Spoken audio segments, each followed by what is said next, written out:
देखिए, उतने 5-6 चिन्ह आपके हो गए। उसके बाद आता है उद्धरण चिन्ह या अवतरण चिन्ह। ये इसके चिन्ह लगे हुए हैं। पहले तो अंग्रेजी में इनका उपयोग आपने खूब देखा होगा, ठीक है, क्योंकि एक टॉपिक पढ़ा होगा, डायरेक्ट इनडायरेक्ट स्पीच पढ़ा है। तो उसमें डायरेक्ट स्पीच में इन्वर्टेड कॉमाज लगे होते हैं। तो इन्वर्टेड कॉमाज दो तरह के होते हैं, एक सिंगल और दूसरे डबल। यहाँ पे जो है वो सिंगल सिंगल कॉमाज ऊपर की तरफ से लगाए जाते हैं और उधर वो डबल वाले हैं। तो दो तरह के इन्वर्टेड कॉमाज होते हैं। इनको हिंदी में हम या तो उद्धरण चिन्ह कहते हैं या फिर अवतरण चिन्ह कहते हैं। अब इनका उपयोग कैसे होता है वो देखिए। इस चिन्ह का उपयोग एकल और दोहरे दो स्वरूपों में होता है। दोनों स्वरूपों के प्रयोग में अंतर है।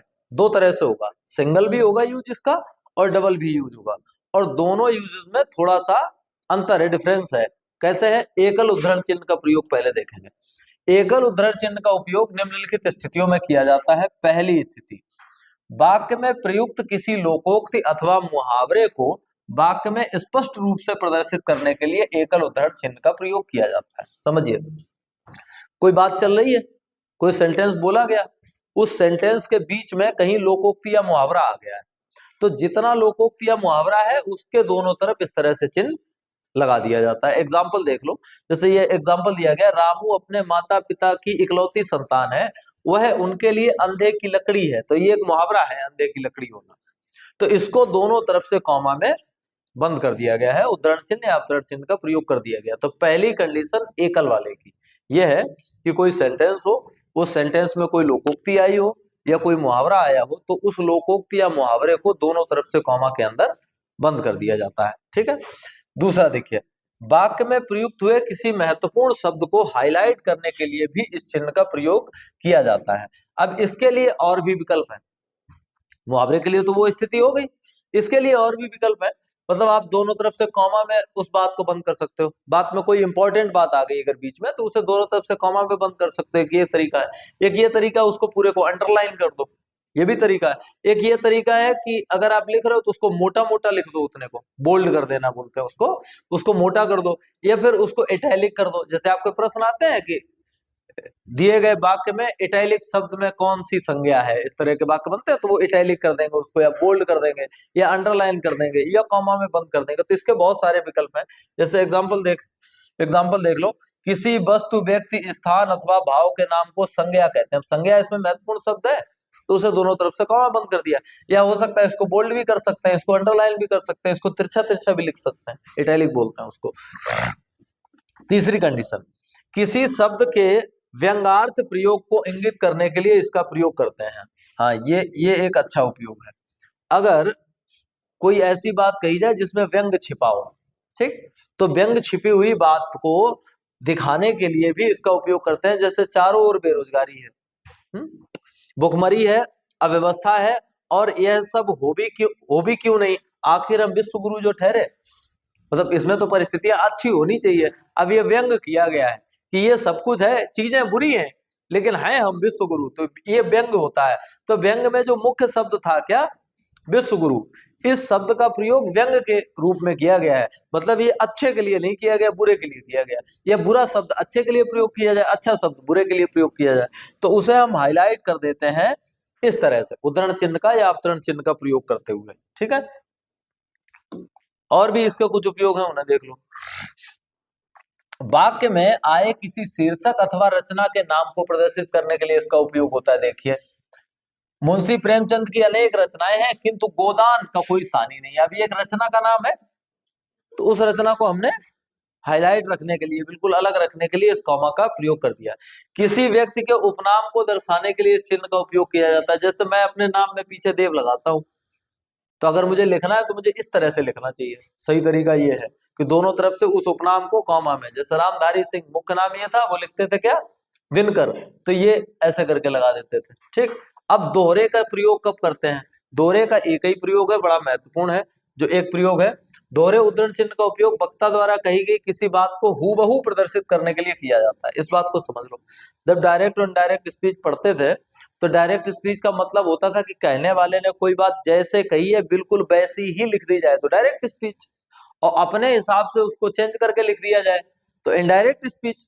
अब डायरेक्ट स्पीच में बात जैसी की तैसी लिखेगी, तो जो वो बात लिखी जाएगी वो दोनों तरफ से इन्वर्टेड कॉमा में बंद रहेगी। ठीक, जैसे मुंशी प्रेमचंद ने कहा, अब मुंशी प्रेमचंद ने जैसा कहा बिल्कुल वैसा ही यहाँ लिख दिया गया, इधर भी इन्वर्टेड कॉमा और इधर इन्वर्टेड कॉमा। ठीक, यहाँ लगाया नहीं, यहाँ इस तरह से। ठीक, तो उस बात को वैसे ही लिख दिया जाएगा। मुंशी प्रेमचंद ने कहा कि स्त्रियों के आंसू पुरुषों की क्रोधाग्नि को भड़काने में घी का कार्य करते हैं, तो एक बात उन्होंने कही, दोनों तरफ से कॉमा में उसको बंद कर दिया गया इस तरह से। चाणक्य ने कहा, अब चाणक्य ने जो बात कही उसको दोनों तरफ से कॉमा में बंद कर दिया गया। ठीक, तो ये तरीका होता है इनके उपयोग का। 3-4 बातें कुल मिला के स्पष्ट हुई। एक, पहली बात ये स्पष्ट हुई कि अगर मुहावरा वगैरह आ गया है, कोई बहुत इंपॉर्टेंट बात आ गई है, कोई व्यंग में बात कहेगी तो सिंगल वाला लगेगा। ठीक, और सबसे इंपॉर्टेंट ये कि अगर किसी ने कोई बात कही और उसको हूबहू बता दिया गया बिल्कुल वैसा ही, तो फिर इन्वर्टेड कॉमा दोहरा वाला लगेगा। ठीक, अब आता है योजक चिन्ह। ठीक, और ये कौन सी भाषा लिख गई, असल में अंग्रेजी में लिखा होगा यहाँ, और अंग्रेजी में लिखा होगा हाइफन, डैश बोलते हैं इसको, डैश, तो हाइफन, हाइफन के यूज। ठीक है, अब देखिए, इस चिन्ह को सामसिक चिन्ह भी कहा जाता है। इसका प्रयोग दो सहचर अथवा विपरीत अर्थ वाले शब्दों के संयोजन हेतु किया जाता है।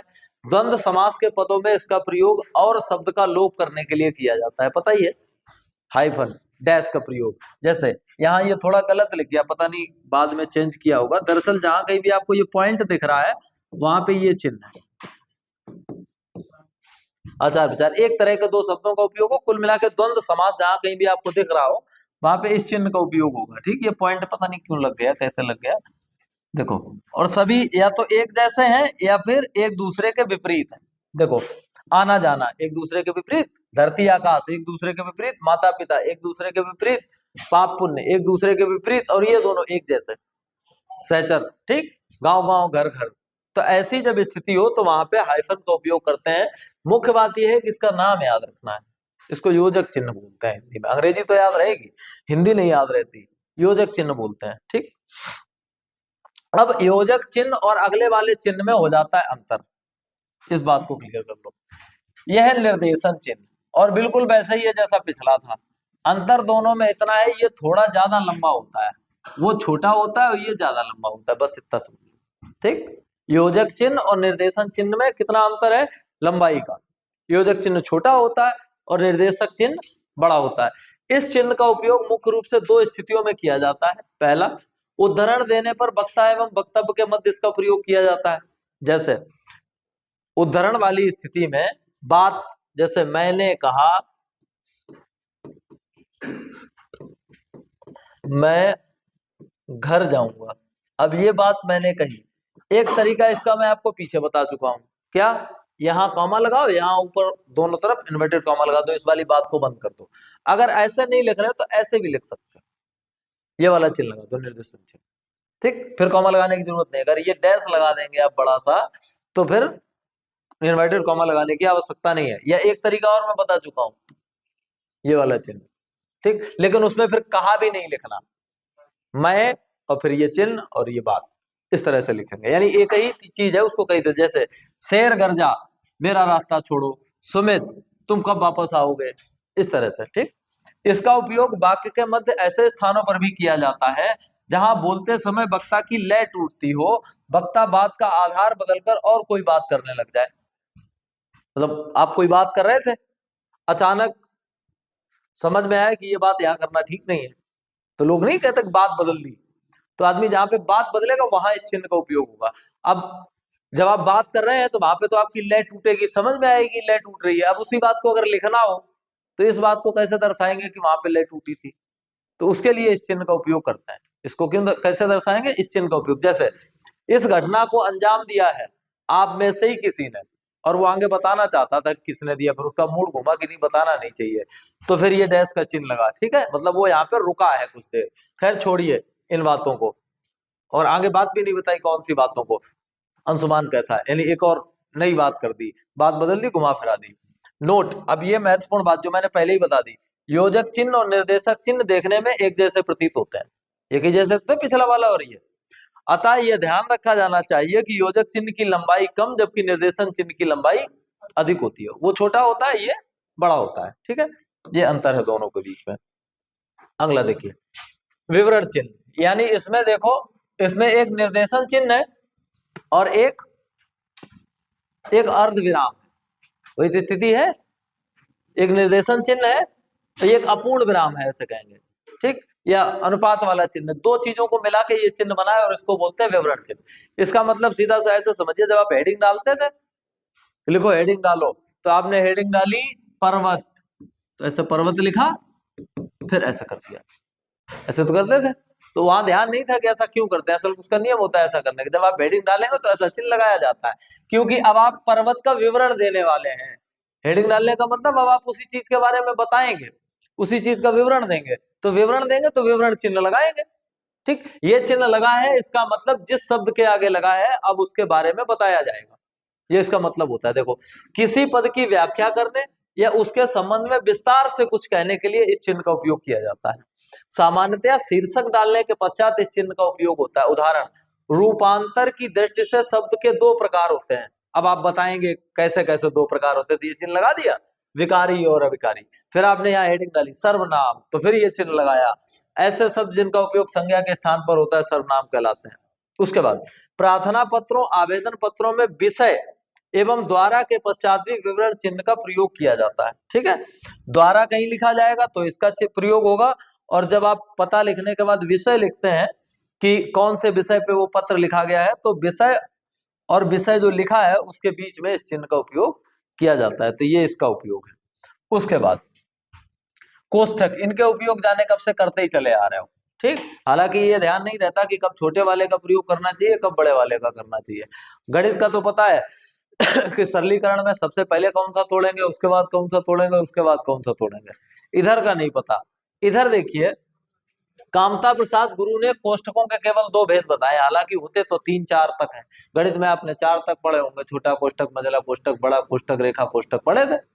यहाँ पे उन्होंने केवल दो ही भेद बताए। एक तो बताया सर्पाकार कोष्ठक यानी मझला वाला, ठीक है, और दूसरा बताया वर्गाकार कोष्ठक। ये तो गड़बड़ हो गया, ये वाला। ठीक है, ये दो तरीके के बताए, ये वाला कोष्ठक ही नहीं बताया, छोटा वाला। ठीक, लेकिन होता तो है ही। वर्गाकार कोष्ठक यानी इसका उपयोग भूल सुधार के लिए किया जाता है। तो कहीं कुछ गलत लिख गया तो इसको लगाओ और सही लिख दो, इसलिए होता है इसका उपयोग। सर्पाकार कोष्ठक का उपयोग वाक्य में ऐसे शब्दों को मिलाने के लिए किया जाता है जो अलग अलग पंक्ति में लिखे हो किंतु उनका संबंध किसी एक साधारण पद से हो। मतलब संबंध एक ही से हो और अलग अलग पदों में लिखो तो उन्हें इस कोष्ठक से बंद कर दिया जाता है। छोटे कोष्ठक का सामान्य प्रयोग इसका ही ज्यादा होता है। किसी पद का अर्थ स्पष्ट करने के लिए आप कुछ लिख रहे हैं, एक कठिन शब्द आ गया बीच में, अब आपको लगा कि जो पढ़ेगा पता नहीं इसका मतलब समझ पाएगा कि नहीं समझ पाएगा, तो वो शब्द भी आप हटाना नहीं चाहते जो आप लिख चुके, तो आप क्या करें, कोष्ठक में उसके माने भी लिख दें। कि यहाँ इसका आपने लिखा पंकज, तो आपको कंफ्यूजन इस बात का हुआ, आपको ये लगा कि कहीं व्यक्ति पढ़े पंकज आदमी या पंकज लड़का ना समझ ले, और हम पंकज का मतलब कमल बताना चाहते हैं, तो आपने पंकज लिख लिया, तो अब कोष्ठक में आप कमल लिख देंगे, तो जब पढ़ने वाला पढ़ेगा तो उसको समझ में आएगा कि यहाँ पे जो पंकज लिखा है इसका मतलब कमल है। तो अर्थ बताने के लिए इसका उपयोग करते हैं। जैसे शहर, होते ही मजदूर घर से निकले। अब अगर केवल इतना ही लिखा होता, इमेजिन करो ये लिखा ही नहीं, केवल इतना ही लिखा होता, तो हो सकता है कि पढ़ने वाले के दिमाग में आता कि ये व्यक्ति शहर लिखना चाहता था और शहर लिख गया, इस पे भूल हुई है, धोखा हुआ है। लेकिन उसने शहर शब्द का प्रयोग किया है जिसके माने होते हैं सुबह, तो सुबह होते ही मजदूर घर से निकले। वक्ता के मनोभाव को स्पष्ट करने के लिए, वक्ता के मनोभाव को स्पष्ट करने के लिए, जैसे जब नाटक लिखे जाते हैं तो नाटकों में स्पष्टता लाने के लिए वक्ता के नाम के साथ बोलने से पहले उसके हाव भाव क्या थे वो भी लिख दिए जाते हैं। जैसे कोई नेताजी भाषण दे रहे थे, अब भाषण में उन्होंने कोई बात कही, अब ये नाटक पे मंचन होना है, तो अब जो मंचन करवाएगा डायरेक्टर, उसको कंफ्यूजन है कि नेताजी की पोजीशन क्या रखी जाए, और नाटक लिखने वाले ने ऐसा कुछ लिखा नहीं, तो वो थोड़ा कंफ्यूज रहेगा, चीजें स्पष्ट करनी पड़ेगी। अगर उसने पहले ही लिख दिया है कि नेताजी कैसे थे, जैसे इसमें देखो, नेता अपनी टोपी संभालते हुए कुटिलता भरी मुस्कान के साथ, ये उसके हाव भाव हो गए। फिर बोला, यानी बोल तो रहा है लेकिन टोपी भी संभालता जा रहा है, ये बात स्पष्ट कर दी, हाव भाव दिखा के। अब बस भी करो, क्या जीने नहीं दोगे। ठीक, क्रमांक को घेरने के लिए जब आप नंबर डालते हैं 1 2 3 4 या काका गागा या आवासा, तो उनको घेरने के लिए भी छोटे कोष्टक का उपयोग होता है। ये सामान्य से उपयोग है, इनके उपयोग से प्रश्न बहुत कम आते हैं। ठीक है, अब देखिए लाघव चिन्ह, इसको जरा गौर से समझ लीजिए, इसमें बहुत गलती होती है। आपने लिखा पंडित, ठीक है, तो आप गलती क्या करते हैं, पहला ये गलत है। ठीक, फिर आपने लिखा पंडित, ये भी गलत है। आपने लिखा पंडित, ये सही है। ठीक है, छोटा गोला रहेगा इस तरह का। ठीक, ये लाघव चिन्ह है। लाघव शब्द जो है वो लघु से बना है। किससे बना है, लघु। लघु मतलब क्या होता है, छोटा। संक्षिप्तीकरण ऐसे बोल रहे हैं, एब्रीविएशन अंग्रेजी में इसको बोलते हैं, एब्रीविएशन, संक्षिप्तीकरण। किसी बात को आप पूरा नहीं कहना चाहते और वो शब्द इतना फेमस है कि अगर उसको छोटा भी लिख देंगे तो पढ़ आप पूरा ही लेंगे। उसको छोटा लिखने की जरूरत ही है, बड़ा लिखने की जरूरत नहीं। जैसे आप डॉक्टर लिखना हो, इतना लिख के काम चल जाएगा, इसको पढ़ने वाला डॉक्टर ही पढ़ लेगा, जबकि आपने कटर लिखा नहीं है, इतना लिखा नहीं है, ऐसे ही काम चल गया। तो आपने क्या किया, ये पूरा शब्द था डॉक्टर, ठीक, ये पूरा शब्द था डॉक्टर, इसका आपने लघुकरण कर दिया, संक्षिप्तीकरण कर दिया, इसको आपने छोटा कर दिया। तो जब छोटा किया तो शेष बचे हुए के लिए जिस चिन्ह का प्रयोग करते हैं, जिसको आप नहीं लिख रहे, इससे काम चला लेते हैं, उसको कहते हैं लाघव चिन्ह। तो लाघव चिन्ह को अपने नाम से याद रखो, लाघव मतलब लघु यानी छोटा कर देने वाला। तो देखिए लाघव चिन्ह का उपयोग किसी बड़े शब्द के लघु रूप को दर्शाने के लिए उस शब्द के प्रथम वर्ण के पश्चात किया जाता है। ये भी बात याद रखें, कभी भी इसका उपयोग ऐसे नहीं किया जाएगा कि आपने लिखा पंडी, अब केवल ता नहीं लिखा, ऐसे भी नहीं करेंगे, ये भी गलत तरीका है। केवल प्रथम वर्ण, पहला वर्ण लेंगे, पहला अक्षर लेंगे और उसी के बाद इस चिन्ह को लगा देंगे। जैसे डॉक्टर अब्दुल कलाम, ठीक, यहाँ डा मतलब है डॉक्टर, ठीक। पंडित जवाहरलाल नेहरू, पन मतलब है पंडित, पहला वर्ण लिया लगा दिया, ठीक। तो इसके लिए इसका लाघव चिन्ह का उपयोग करते हैं, ठीक। अगला देखिए लोप चिन्ह। लोप का मतलब होता है गायब कर देना, ठीक। तो इसका उपयोग भी ऐसा ही है। लोप चिन्ह का उपयोग विभिन्न उद्देश्यों के लिए किया जाता है। पहली चीज, वाक्य में छोड़े गए अंश के लिए। आप कुछ लिख रहे थे, आपने जानबूझ के कुछ छोड़ दिया कि नहीं लिखेंगे इसको, तो जहां छोड़ दिया वहां रिक्त स्थान की पूर्ति करने को आता है, तो ऐसे ही चिन्ह लगे होते हैं, dot dot dot dot dot, ठीक। इनको क्या बोलते हैं, लोप चिन्ह या पूरक चिन्ह। जैसे अरे तुम अभी तक, और आगे कुछ नहीं कहा, डॉट डॉट डॉट। गोपनीय अथवा अश्लील पदों को छिपाने के लिए, फिल्में देखी हैं, फिल्मों में बीच बीच में गालियां आ जाती हैं, आती है, तो गालियों में एक आ जाती है बीप की आवाज। वो बीप आ जाता है, वो बीप ही है ये भी वही है। मतलब अब लिखोगे, लिखने में तो बीप की आवाज आएगी नहीं, तो लिखने में तो कुछ और चिन्ह लगाने पड़ेंगे, तो वो इन चिन्हों का उपयोग करते हैं। वही यहाँ पे दिया गया गोपनीय, मतलब ऐसी बात जो कहना नहीं चाहते, या अश्लील कोई बात आ गई, तो ऐसी स्थितियों में, जैसे दरोगा ने उसे माँ बहन की गालियां देते हुए कहा, अब गालियां नहीं लिखी, तो वहां पे क्या किया, डॉट डॉट डॉट कर दिया।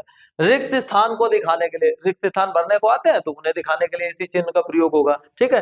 कहानी आदि में स्पेस लाने और जिज्ञासा को बढ़ाने के लिए, कहानी आदि में इनका उपयोग होता है। जैसे आप कहानी पढ़ रहे हैं तो आप जानना चाहते हैं इसके बाद क्या हुआ, अच्छा लिखने वाले को भी पता है कि अगर इसको अभी पता लग गया तो ये पूरी कहानी नहीं पढ़ेगा क्या हुआ, तो वो ऐसे चिन्हों का उपयोग करता है। वो कहता है उसने फिर कहा और लिखा ही नहीं कुछ, फिर वो बात जो उसने वहां कही थी वो उसने कहानी के बिल्कुल लास्ट में लिखी जाके, तो उस चक्कर में तो पूरी कहानी पढ़ गए। जैसे फिल्म का एंड अगर आपको पहले से पता हो तो फिल्म देखने में आनंद नहीं आएगा, आपको लगे कि फिर क्या होगा फिर क्या होगा, फंसे रहोगे 3 घंटे, और उनका उद्देश्य भी ये होता है कि तुम फंसे रहो। अब तो उन्होंने एक और तरीका सोच लिया कि ऐसी फिल्में बनाते हैं जो सीरीज में है, मतलब पहली फिल्म के लास्ट में कुछ ऐसा उलझा देंगे कि जब हम दूसरी 1 साल के बाद बनाएंगे बेटा देखने आओगे कि बाहुबली ने कटप्पा को क्यों मारा या कटप्पा ने बाहुबली को क्यों मारा, वैसा उलझा देंगे तुम्हें, ऐसा उलझा देंगे देखने आओगे। तो वो उलझाने के लिए भी इस चिन्ह का उपयोग अगर लिखित में करेंगे तो इस चिन्ह का उपयोग करेंगे, वहां क्या करेंगे वहां उस तरह से उलझा देंगे। ये बहुत पूछा जाता है, अगला वाला बड़ा महत्वपूर्ण भी है। त्रुटि चिन्ह या हंसपद या काकपद। हंसपद मतलब हंस का पांव, या काकपद यानी कौए का पांव, वो अगर पांव बनाएंगे तो ऐसा चिन्ह लगेगा, इस तरह से बनेगा, तो इसलिए इसको काकपद या हंसपद कहते हैं, त्रुटि चिन्ह भी कहते हैं। हुआ ये कि आप कुछ लिख रहे थे, ठीक, आप लिख रहे थे मैं बाजार जाऊंगा और सब्जी लाऊंगा, ये लिख रहे थे आप, मैं बाजार जाऊंगा और सब्जी लाऊंगा। जल्दबाजी में लिखा और सब्जी लिखना भूल गए। अब क्या करेंगे, पूरा काटेंगे, नए सिरे से लिखेंगे? नहीं भाई, क्यों इतनी समस्या करो। हम ऐसा करते हैं, कहां पे सब्जी लिखना भूले ये देख लें। ठीक, मैं बाजार जाऊंगा और सब्जी लाऊंगा, यहां लिखना भूल गए। अब यहाँ इतनी जगह है नहीं, तो यहाँ हम ऐसे बनाएंगे ये वाला चिन्ह नीचे की तरफ, और ऊपर की तरफ लिख देंगे जो छूट गया वो। ठीक, तो इसका उपयोग हो गया त्रुटि चिन्ह। गलती हो गई हमसे, लिखते समय हम कोई पद लिखना भूल गए हैं, तो हम उस पद को उसी जगह पे नीचे ये चिन्ह लगाएंगे और ऊपर इसको लिख देंगे। अब इस बात को ध्यान रखें, लिखना कहाँ है और लगाना कहाँ है। चिन्ह नीचे लगेगा और जो भूला हुआ पद है वो ऊपर की ओर लिखा जाएगा। यदि लिखते वक्त कोई शब्द, पद अथवा वाक्यांश त्रुटिवश लिखने से छूट जाता है, तो उसी स्थान पर यह चिन्ह लगाकर उसके ठीक ऊपर वह छूटा हुआ पद लिख दिया जाता है। उदाहरण, सूची में उसका छूट गया था और नाम लिखना भूल गए, तो हमने क्या किया, नीचे ये चिन्ह लगाया और ऊपर नाम लिख दिया। ठीक है, इस तरह से इसका उपयोग होता है। अगला देखो, पुनरुक्ति चिन्ह या फिर इसको अनुवृत्ति चिन्ह कहते हैं। ठीक, पुनरुक्ति या अनुवृत्ति देखा होगा, सबसे ज्यादा कॉमनली कहां देखा होगा मैं बता दूं, लड़की की शादी होती है तो व्यवहार लिखा जाता है, लिखा जाता है, देखा होगा। लिखने वाला लिखता है 101 रुपया श्री दीनानाथ, उसने लिख दिया। ठीक है, फिर आए मोहनलाल, ठीक, तो वो रुपया वो अलग दे गए, तो वो देगा 201, तो उसने लिखा 201 रुपया मोतीलाल, ऐसे लिख दिया। अब उसने दोबारा श्री नहीं लिखा, क्योंकि उसको पता है पूरी लाइन भर उसको श्री लिखना पड़ेगा, तो उसने क्या किया, ये वाला चिन्ह लगा दिया, पुनरुक्ति। और पुनरुक्ति शब्द जो है वो दो शब्दों से मिलकर बना है, पुनः धन उक्ति। उक्ति माने होता है बात, पुनः माने होती है दोबारा, यानी वही बात दोबारा, तो क्या हो गया, पुनरुक्ति हो गई, पुनः उक्ति। अंग्रेजी में इसको आइजेन बोलते हैं। अंग्रेजी में क्या कहेंगे, हिंदी में भी उपयोग होता है, अंग्रेजी में भी उपयोग होता है। अंग्रेजी में इसको बोलते हैं आइजेन। ठीक, हिंदी में क्या कहेंगे, पुनरुक्ति। ऐसे तो कॉमा जैसे लगा देते हैं, तो लोग कहते हैं उतार दो, यही जैसा गणित वाले सवाल पहले लगाते थे, जब इबारत लिख के लगाते थे, चूंकि 10 पेनों का मूल्य इतने रुपए है, फिर नीचे लिखा एक, फिर आगे नहीं लिखेंगे पेनों का मूल्य, फिर हर जगह ऐसे लगा देंगे, फिर लास्ट में लिखेंगे जाके वो 10 और 1 बदल देना है, क्योंकि बाकी सब वही बातें हैं जो ऊपर वाली लाइन। तो अगर ठीक लाइन में वही बातें दोबारा आ जाए, रिपीट कर जाए, तो ऐसी स्थिति में क्या करेंगे, पुनरुक्ति या फिर अनुवृत्ति चिन्ह का उपयोग करेंगे। नीचे लगते हैं, जैसे जब लेखन में कोई एक ही शब्द समान शब्द के ठीक नीचे बार बार आए। अब ऐसा नहीं है कि यहां श्री लिख रहे थे फिर यहां श्री लिखने का मतलब हुआ यहां भी लगा दिया, यहां कैसे लगाओगे, जहां पे आया उसी के ठीक नीचे लगाया जा सकता है। ठीक है, बार बार लिखना पड़े तो बार बार लिखने के बजाय इस चिन्ह का प्रयोग कर लिया जाता है, जैसे आचार्य महावीर प्रसाद द्विवेदी। ठीक, अब इसमें लिखना था आचार्य हजारी प्रसाद द्विवेदी, तो हजारी को छोड़ के शेष वही था, तो बाकी सब में आयजन लगा दिया। इसमें आचार्य रामचंद्र शुक्ल, तो आचार्य वही था, तो आचार्य में फिर आयजन लगा दिया। ठीक, तो इस तरह से ठीक नीचे लिखना हो, ये बात याद रखना है, ठीक नीचे लिखना हो तब ऐसा कर सकते हैं। ठीक है, अगला देखो, पाद चिन्ह या पद चिन्ह इसको बोल सकते हैं। पैर मतलब तली यानी नीचे का। ठीक है, तो ये नीचे लगाया जाता है, किसी पद के नीचे ध्यान आकर्षित करने के लिए जो रेखा खींची जाती है उसे पाद चिन्ह कहते हैं। कुल मिलाकर के अंग्रेजी वाला शब्द तुम्हें याद होगा, क्योंकि अंडरलाइन आपके परीक्षा में आएगा नहीं, नाम तो यही आएगा जो हिंदी में होता है।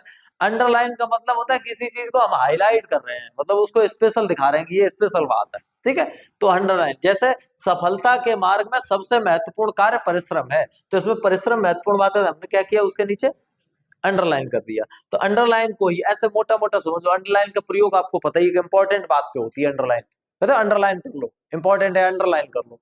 तो अंडरलाइन की जगह पे नाम दूसरा याद रखना है, बस बाकी प्रयोग वही है, पाद चिन्ह बोलते हैं इसको। ठीक है, अगला दीर्घ उच्चारण चिन्ह, इसको जोड़ लो दूसरी जगह, कहा, तो प्लुत स्वर की जगह पे जो चिन्ह उपयोग होता है उस चिन्ह का नाम याद कर लो क्या होता है, दीर्घ उच्चारण चिन्ह। और याद करने में भी कठिनाई नहीं है, क्योंकि इसका काम ही यही है।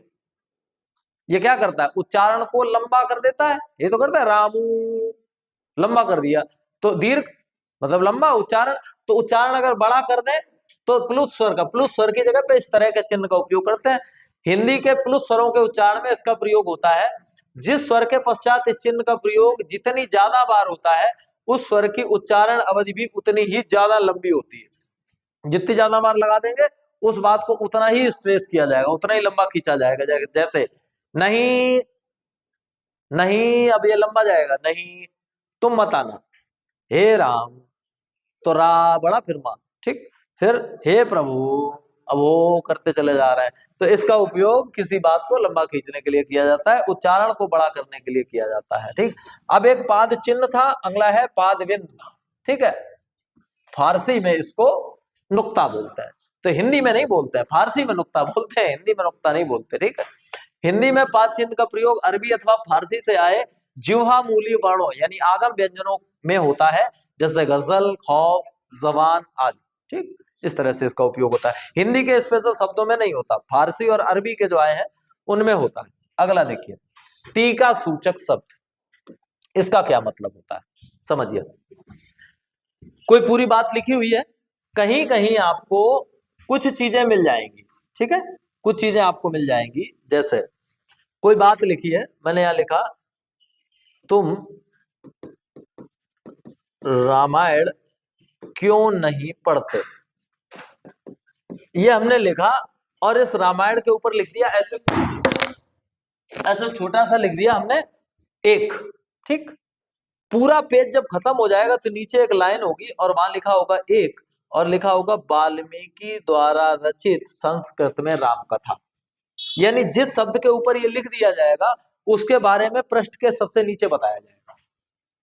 इनको टीका सूचक कहते हैं। इनमें 1 2 3 जैसे एक पेज में एक से ज्यादा शब्द ऐसे हैं, तो फिर नीचे या तो उन प्रत्येक शब्द का नाम लिखो, और या फिर क्या करो उनको नंबर दे दो, 1 2 3 4 5 6, और नीचे लिख दो 1 नंबर का मतलब ये, 2 नंबर का मतलब ये, 3 नंबर का मतलब ये। इनको टीका सूचक कहते हैं। तो ये नंबर होते हैं या फिर डैश लगाए जाते हैं। जैसे 1 डैश तो पहला वाला शब्द हो गया, 2 डैश तो दूसरा वाला हो गया, 3 डैश तो तीसरा वाला हो गया। इस तरह से कैसे भी कर सकते हैं, या कभी कभी स्टार का उपयोग भी करते हैं। Single star, double star, triple star, ऐसे स्टार भी लगे होंगे। कुल मिला के बात वही है क्या, पृष्ठ के नीचे अथवा हाशिए में किसी पद से संबंधित कोई सूचना देने के लिए, उसके बारे में कुछ सूचना देने के लिए तारा यानी स्टार लगा सकते हैं, ठीक है। धन, धन का चिन्ह लगा सकते हैं, अथवा अंकों का उपयोग पाद के अंत में ऊपर की ओर किया जाता है। इसका प्रयोग अधिकतर कार्यालयीय अभिलेखों में होता है, ज्यादातर कार्यालय में होता है। जैसे मंटो एक खुले विचारों के व्यक्ति थे, उन्हें इस बात की कोई परवाह नहीं थी कि उनके बारे में कोई क्या सोचता है। अब मंटो एक व्यक्ति थे, आपको समझ नहीं आया तो इधर लगा मंटो के ऊपर स्टार, और सबसे नीचे लिखा है कि मंटो, मंटो कौन थे, स्टार का मतलब, स्टार का मतलब है एक प्रसिद्ध कहानीकार, यानी मंटो एक प्रसिद्ध कहानीकार थे, मंटो के बारे में बता दिया गया इस तरह से। तो इसको बोलते हैं टीका सूचक। उसके बाद कोई खास बात है नहीं, पढ़ते सब चले आ रहे हो, नई चीज कुछ नहीं है, बस उनके नाम नए हैं। आज तक इसको बराबर कहा था, अब इसका नाम बदल गया। अब हिंदी पढ़ रहे हो तो इसका नाम हो गया तुल्यता सूचक। अच्छा बात वही है, अगर अर्थ लोगे तो बात वही है। बराबर का मतलब क्या होता है, तुल्य, और तुल्यता का मतलब फिर क्या हो गया, बराबर। कुल मिला के बात वही है, बात बराबर ही है। तो बराबर का चिन्ह है ये। बराबर का चिन्ह कब प्रयोग करते हैं, जब दो बातें बराबर की हो, तो बराबर का चिन्ह प्रयोग करते हैं। शब्दार्थ दिखाने अथवा समानता दिखाने के लिए इस चिन्ह का प्रयोग किया जाता है। जैसे पाषाण बराबर पत्थर, यानी पाषाण का मतलब है पत्थर। और उसके बाद अंतिम चिन्ह आता है, इसको बोलते हैं समाप्ति सूचक। जब पाठ खत्म हो जाता है, कोई पूरी किताब खत्म हो जाती है, तो फिर ऐसा करते हैं, ऐसा करके ऐसा कर देते हैं, खत्म, ठीक। या फिर डैश डैश डैश कर देते हैं, खत्म। इसको बोलते हैं समाप्ति सूचक। और इस पाठ का भी ये चिन्ह बन गया, ये भी खत्म हो गया। समाप्ति को समाप्ति के लिए ही रखा था, ये कंप्लीट। इस तरह से आपका जो विराम चिन्ह वाला सेक्शन है वो कंप्लीट हो गया। कल जो सेक्शन आपका शुरू होगा वो कल ही शुरू करेंगे, क्योंकि महत्वपूर्ण है, संधि है। और संधि और समास दो बहुत महत्वपूर्ण टॉपिक हैं। संधि पढ़ने का मतलब ये नहीं कि आपने केवल संधि पढ़ी, संधि पढ़ने का मतलब आपने वर्तनी भी पढ़ ली,